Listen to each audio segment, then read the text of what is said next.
What's going on, people, and welcome to Man Knows Football. You are here with Guni and my very special guest today, Rhodri. How you doing, bro? Yeah, I'm good, mate. You? Yes, not too bad, not too bad. So today we're going to be here talking about Manchester United's transfer targets. The three being, obviously, one of them has been signed. Jaden Sancho is pretty much as good as done. The other two players we'll be talking about is Rafael Varan, the centre-back we all know from Real Madrid, and the other young player from Rennes in Ligue 1 called Camavinga.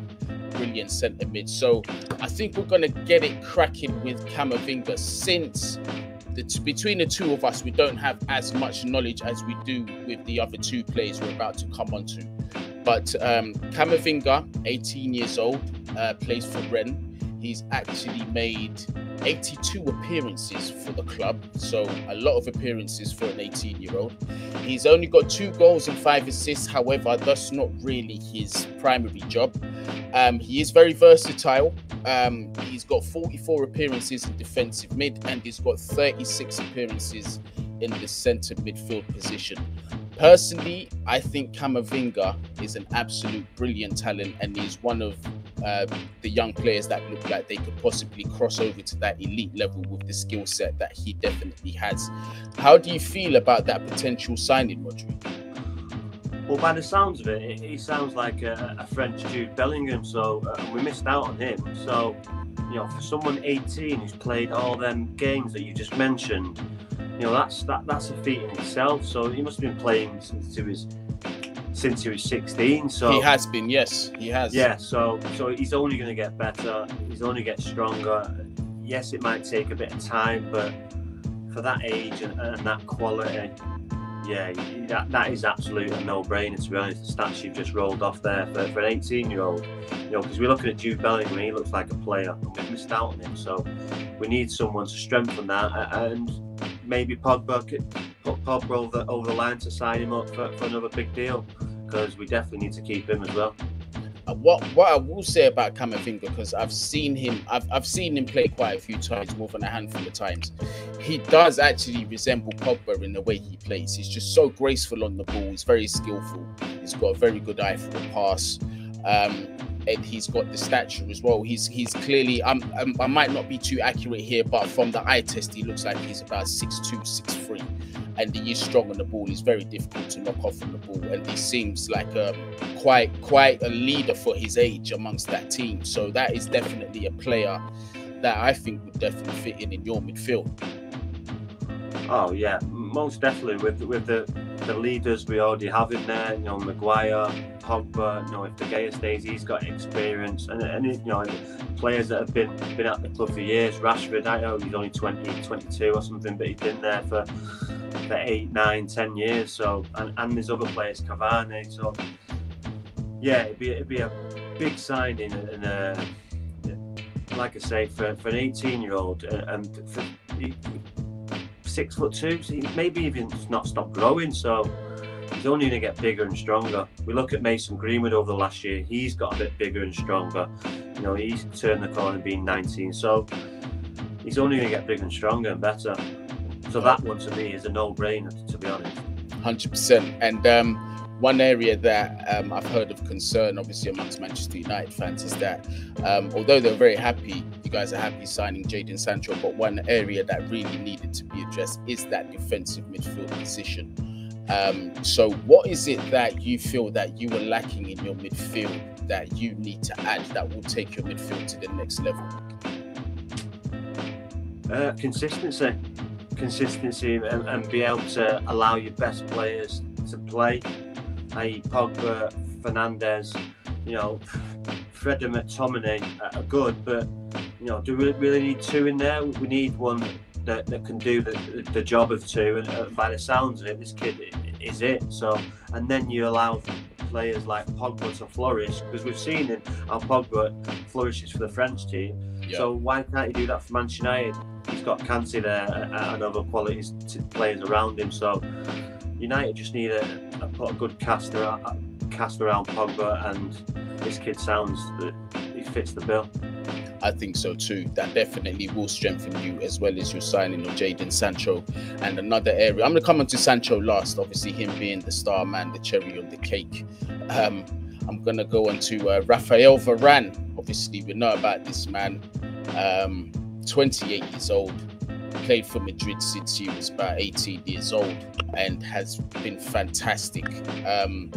He's got how many Champions Leagues? I didn't find that information, but four Champions Leagues. So there we go. He's got 4 Champions Leagues under his belt. Very experienced. Played with absolute world-class players in his career. Has made 236 appearances for Real Madrid. So it can't be argued that this man he's an absolute staple in the success that Real Madrid have had. Do you feel that he can replicate that success with you at Manchester United? Yes, with a Harry Maguire next to him, most definitely. I think, you know, he might compete. We'll have to see it, obviously, but the qualities he possesses and the experience he possesses, you know, when I was growing up, 28-year-old, you're in your prime. So, you know, he's in his prime. He's no mug. He's an experience. He plays for France, and you know, like you say, he's got a wealth of talent and a wealth of experience in winning things. So, you know, we've seen it with other good players. When good players come in, they make better players. They make players around them better. So, hopefully, we get that partnership that we need with Maguire, because we've seen it with Stones and Maguire. They look solid. Yes, they've got 2 good centre midfielders in front of them, but you know, they've not been really troubled and they look pretty solid. Varane also has been a player that's been on your radar for a long time, even before he signed for Real Madrid in 2011. I know you're very interested in signing him, and you was actually amongst the favourites to get him. So I'm not really surprised that you're going back in for him now that he's available. But Zidane made that famous phone call that convinced him to go over to Real Madrid. I mean, you can't knock him. Real Madrid, massive team, and look at the success that he's got from it. In terms of his attributes, and what I love about Varane is that not only is he intelligent, not only can he time a tackle, he's very quick, his positioning is excellent, he seems to be like the full package. And I mean, it says it all when you're 18 years old and you've pretty much walked into the Real Madrid first team and you've maintained that position for 10 years. So definitely, I can see that shoring up your defence and you guys actually challenging for a title with this signing is made, because I think the defensive midfield and the centre-back positions were 2 positions where you were definitely lacking.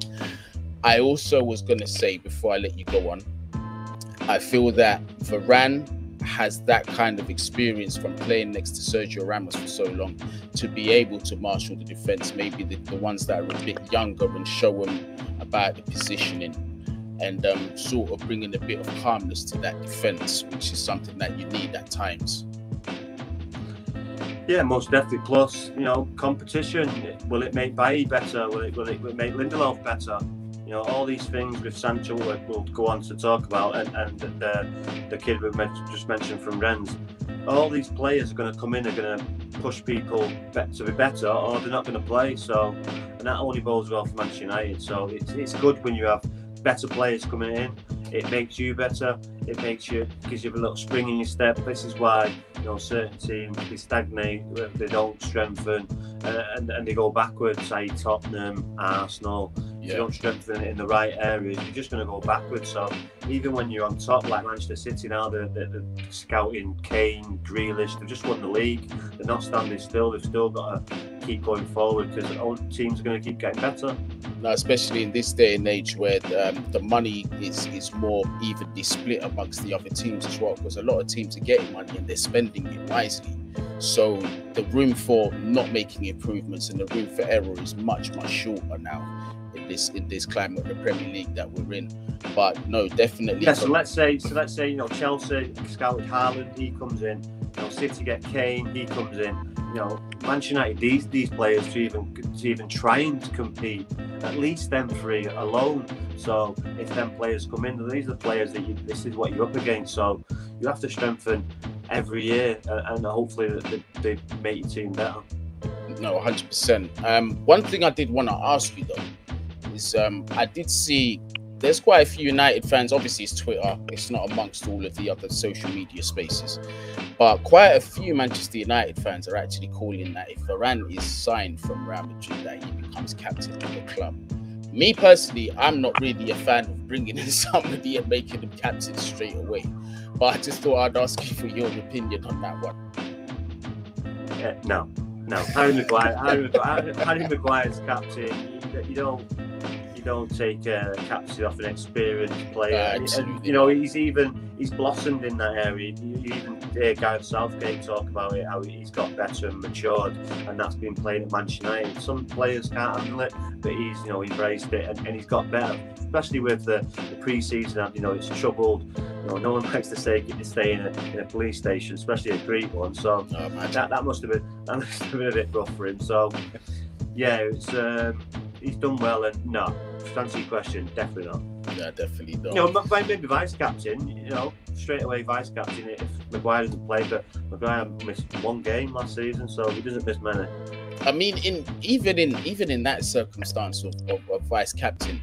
In another team, usually I would think about that, but just given the characters that are already in the team, you've got Paul Pogba, you've got Edison Cavani, you've already got people. De Gea, exactly. So you've already got natural leaders in that squad, so it's not as easy as just handing in the armband. So there's that. But let's move on to the cherry on the cake, Mr. Jaden Sancho. This is one that I am quite jealous of because there was once upon a time where I thought he would be coming to Chelsea. The rumour was he's a Chelsea fan, he's from London, he'll be back home, but he chose Manchester instead. What a player he is. So Mr. Jaden Sancho, 21 years old, is actually a left winger, but listen to these statistics. He's made 137 appearances, 50 goals and 64 assists. But here's the kicker. As a left winger, he made 81 appearances, 41 goals, 32 assists. As a right winger, he's made 72 appearances, 25 goals, and 37 assists. Now, if that's not a winger who's as good as each flank, I don't know who is, because he's got more. Okay, to be fair, he's got more goals playing from the left, but he's got more assists playing from the right. To me, I don't think it makes a single difference what side he plays on. From the eye test, Jaden Sancho is just brilliant to watch. You can just see his level of intelligence and his understanding of football is just completely on a different level for somebody his age. So I'm sure you're absolutely chuffed about that one. Yeah, well, that tells you, you know, if he's on the right, he's going on the outside and he's whipping a great ball, and if he's on the left, he's cutting in and he's scoring a lot of goals. So it's it's a massive signing, and probably one that we've been waiting for a year now. It's been a long played out saga, and we're glad we've got him, because he does look like a talent. And for being 21, you know, you got 10 years of that to enjoy, and again, it'll push players on to be better or they won't play. So, you know, it'll probably free up Greenwood to play more up front, because Cavani's not going to play every single game. So, you know, it just makes people play better, and you know, 75 million, he's not coming to sit on the bench. So he's going to push people to be better, and most importantly, make the team better. No, 100%. There's been massive misconception about Jaden Sancho. A lot of people don't actually know who they're signing and what attributes that he brings, where his strengths are. And what I mean by that is a lot of people seem to think that he's that kind of winger that's always going to make that run in behind, and that's where his threat is, when in all actuality, that's not his game. He can drop deep as well. He can come and get it. His movement is first class. And again, he's 21. He's only going to get better, stronger. So, yeah, he's a good winger, and for a fullback, he's a nightmare, because he can go either way, and that is just an absolute nightmare, especially with his speed. You know, if Saka can get that in his game, and other players can get that in his game, where you can go both ways, you know, it's so difficult, because you just don't know which way they're going to go. We've seen it with Greenwood. Greenwood is unbelievable. You can take free kicks. I've seen him take free kicks with his left foot, his right foot, corners with his left foot, his right foot. You know, Sancho is more or less the same. So it's a nightmare. And with pace, it's just an absolute nightmare to deal with. That your options in attack now with Sancho is just absolutely frightening. But what would be your main three? Who would you like to see as your main sort of three attackers going forward? Main three attackers: Cavani, Rashford, and Sancho. What about Greenwood? Because listen, I mentioned Greenwood. I mentioned it because I think out of all the younger players, right? Hear me out. Phil Foden included. Greenwood's my favourite. Listen, Greenwood will still play 40, 45 games, but at the minute, he's not at the level that Cavani's at. Cavani's just a world-class striker. Of course.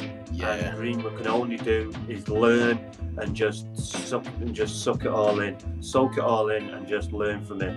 And you know, he obviously loves Manchester United. He's just signed a new contract, so you know he's still going to play on the right. This is what I mean about Rashford. If Rashford doesn't perform, then Sancho's good enough to play on the left, and Greenwood can play on the right. So you know, only bodes well for Manchester United. If you're not up to it, then Sancho, you can go on the left, because you've just said the stats. It's equal results each way. Yeah. So it doesn't matter. Sancho's going to play whatever, because you've seen the results. If Rashford's not performing, then you can put Sancho out there and put Greenwood there. Where do you think these? Obviously, like it's a bit of a difficult question to ask. You're really thinking about it now, because you've got to sort of see what the other teams. You want to name a number? I'm going to give you an exclusive here as well. One to look out for. Go on. So, well, keeper, does De Gea stay? That's a big one. So I'm going to go with no, he doesn't. The other kid that plays. What's his name? Henderson, yeah. I think Henderson starts. Shaw, Varane, Maguire, Kieran Trippier, right back. Okay. Or Wan-Bissaka. The kid from Rennes, Pogba, Bruno Fernandes, Sancho, Cavani, Rashford. That's frightening. And that's a team that should really be challenging on all fronts, in my opinion. Makes you strong. It makes your squad stronger, doesn't it? It makes your options on the bench stronger as well. So 100%. My next question to you, it just went out of my head. Oh goodness me! It will come back to me any second now. Yeah, Trippier. I had somebody. Do you know why I decided not to mention him in this talk? Because I did hear the speculation about him going to Manchester United, but then it just died down. Like from the sources that I usually read from anyway, I haven't heard anything about it, so I didn't think that was anything worth mentioning. But should that be something that United fans look out for? I got told it was done before the Euro, so that's why it died down probably. But I may be wrong. I don't know. Well, you could be right, because Manchester United, you know, they also do their business quietly as well. Sometimes, you know, you never know with these teams, especially my team in example, Chelsea. One day we've gone from, oh, there's a little bit of talk here about this player, it dies down, next minute he's holding up the shirt. It's just how football works. So you might be right, and even if you do sign him, that again further strengthens you in that right back position, because you are lacking depth there as well. I wanted to ask depth, and Wan-Bissaka he's great defensively, but he's not the best offensively, and he needs to improve on that. And you've seen with Trippier's an excellent cross of the ball. So again, it gives good competition and only get better. But you know, that's just speculation. That's what you heard. It's like, I don't know where I even heard it from. I think it was. It might have even been Twitter. I can't remember where I heard it from, but yeah, that's my question. So, with that squad, right? Hypothetically, you've signed all these players. Do you trust Solskjaer to give you the success that team deserves? Well, he's under pressure now. He needs to win things. You know, we don't want to be a team that gets to semi-finals or gets to finals and keeps losing. It's a bad trait to have, and that's the trait he's got in the minute. So he's under pressure. He needs to be challenging for the title, at least challenging right to the end, if not winning it. And certainly winning a cup or doing well in the Champions League or winning some kind of trophy, or it's probably curtains for him, because, you know, let's be honest now, he's got a pretty good squad. Yes, he's turned it round, but this is Manchester United. We need to start winning trophies. No, 100%. We need to start getting back to winning ways.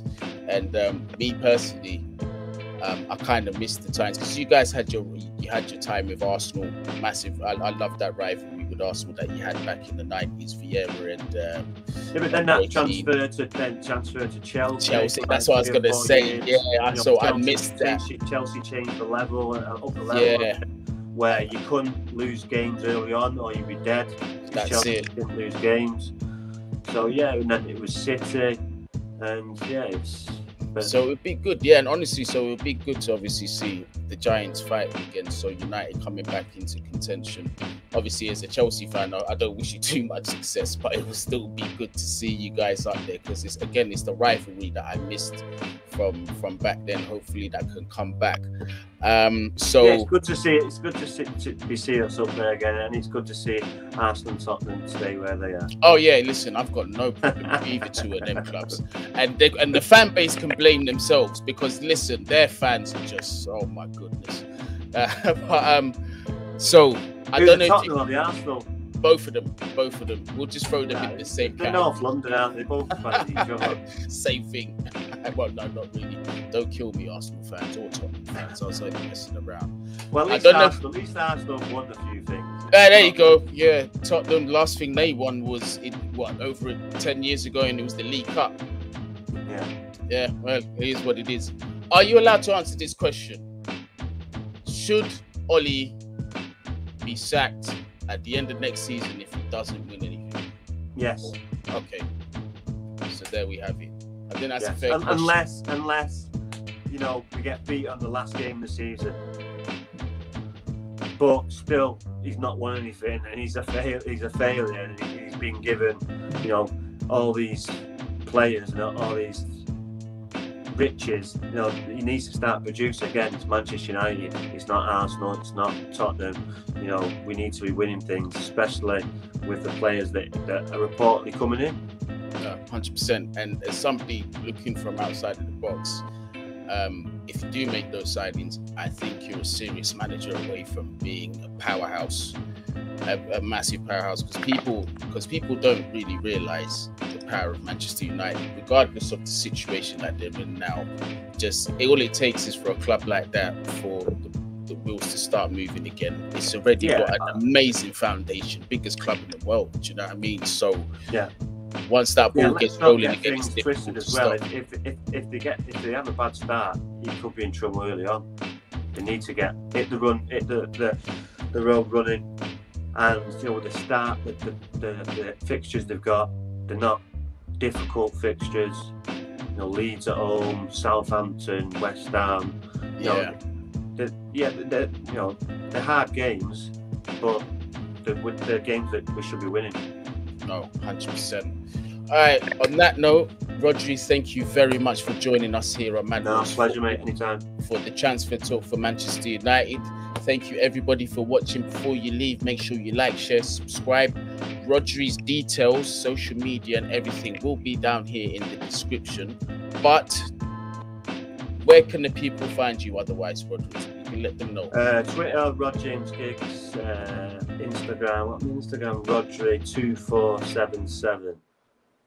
Okay, so that's where you can find Rhodri. Hopefully, Rhodri, will see you again here on Man Knows Football. Anytime, pal. Anytime. Thank you so much for joining me. Have a brilliant night. Take care. Take care to everyone who's watching. Thank you.